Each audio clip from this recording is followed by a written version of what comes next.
I have a look at Carlton's lineup last night. It's the Carlton abattoir. There's slaughtermen everywhere. There really is. I mean, by foot, their midfield, they don't hurt you. They can't hurt you like other teams can. Brownie to you in a moment. Some sub news as Hewitt went to ground, got it on the up to Chera. And that's a really good mark from Harry Mackay. Sam Walsh his body's cooked, and the guy would be 25 years of age. The style that they're asking him to play. Terrific gut running from Sam Walsh out of the stoppage, just linked up a few times, created that uncertainty, that movement, and then the execution was the key part, being able to find the target, lower the eyes. And we get caught up in the big guns and go, geez, how good of a list is Carlton? When you put that list up and you go, oh, geez, maybe they're not. Don't you just love how absolute and full of hyperbole these talking heads can be after such a small sample size of footy? You would think these pundits might have learned their lesson after writing the Lions off so early in the season last year. Yet here we were again, 2 games into the new season, and the headlines read that the Blues were already at crisis point and that their season was effectively over. Fast forward 6 weeks, and the Blues are back, baby. There is the old saying that things are never really as good or bad as they seem. So what then is the reality? Well, for Carlton, the numbers are indicating that they are the complete opposite to the team that barely scraped into the finals last year. And to me, this suggests that their method is not only more sustainable, but more likely to relate to success come September. So let's dive into the data and take a closer look. If we look at the Blues' 2024 numbers, we can see that they were just not close to being a true premiership contender. If you are new to my channel, I have analysed every differential from every team across the last dozen seasons and came up with 6 common denominators that all premiership teams in that time period have positive differentials for. In 2024, Carlton were decent enough at the territory game, but failed to convert that field dominance into forward 50 entries more often than their opponents, and therefore they also had a negative differential in marks inside 50. Surprisingly, they were still able to generate more shots at goal than the opposition, but the differential was minuscule, as was their positive differential in intercepts per game. The only part of their game that was elite was scoring from turnover, where they ranked AFL 3, behind only the eventual grand finalists in Sydney and Brisbane. As the season progressed, the Blues' numbers in every key category decreased significantly. Carlton would finish the season with a 3-7 record across their last 10 matches, and the data suggested that they were slipping even further from being a true contender.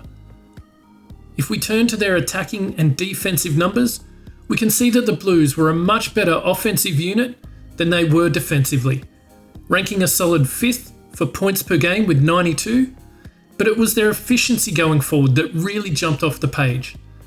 The Baggers ranked 1st for goals per inside 50, kicking a major on over 26% of forward entries. Defensively, Carlton were bottom 6 for both total points conceded and goals conceded per defensive inside 50. The differential between their goals kicked per inside 50 and goals conceded per defensive inside 50 was strong and showed that they were efficient in their methods, but they just couldn't generate enough volume of forward entries. Which brings us to our graph. The vertical axis shows efficiency differential, whilst the horizontal axis displays inside 50 differential per game. Quality versus quantity, and as we can see, quantity is what matters most come September. Every team that has made a prelim has been given a data point, and the upper left quadrant, where the 2024 Blues reside, is home to teams that were efficient in their method but had a negative inside 50 differential. From the last 25 years of data, there are no premiers in this quadrant and just the one grand finalist, the 2019 Giants, who upset the Magpies in the wet on prelim final day and then got absolutely belted in the grand final by the Tigers. In 2025, the Blues currently reside here, in the bottom right quadrant, home to teams who can generate enough inside 50s but lack the efficiency to finish off their good work up the field or get scored against too easily on the turnover. As I said earlier, it's remarkably different from last year, and whilst it is still only early in the season, it bodes well for the long term. Just last year, the Brisbane Lions spent the majority of the season camped in the bottom right quadrant, in a similar position to where the Blues reside now. The losses were stacking up, but their numbers in all the right areas were off the charts. Their game was in great order, they just needed to kick a bit straighter. In the last 10 weeks of the season, they were one of 3 teams trending to the upper right, along with the Hawks and Dogs, and 6 weeks out from the finals, I tipped them to win the flag, which you can watch here. Now, I'm not saying that the 2025 version of the Blues is the same as the 2024 version of the Lions, but to me, they are definitely better placed to actually do some damage in September, should they make it. If we look to Carlton's 2025 data, we can see that they now have green lights across the board. Now, yes, the data has been skewed by games against weaker teams in North, Richmond and West Coast, but they've also played against 4 of the strongest half dozen teams in the comp, in Hawthorn, the Doggies, Geelong and Collingwood, which evens things out a bit. The Blues rank second in the comp for territory, inside 50s and intercept differential, and 4th for scores from turnover differential.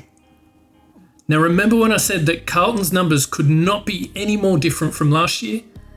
If we look at their offensive and defensive profile, we can see that things have switched completely. In 2024, they were first for goals per inside 50. This season, they rank 16th. As the volume goes up, the efficiency goes down. Similarly, up the other end of the ground, they now rank 3rd for points against, when last year they were AFL 14. It really is chalk and cheese. This week's matchup against the Crows should be a fascinating watch. The Crows are the most efficient scoring team in the league, kicking a goal on a whopping 28.4% of inside 50s. As I mentioned earlier, the Blues rank 4th for scoring from turnover differential at plus 9.2 points per game. The Crows doubled that mark at plus 18.3 points per game. Adelaide also have positive differentials in forward 50 entries and the territory game, so this contest will be massive.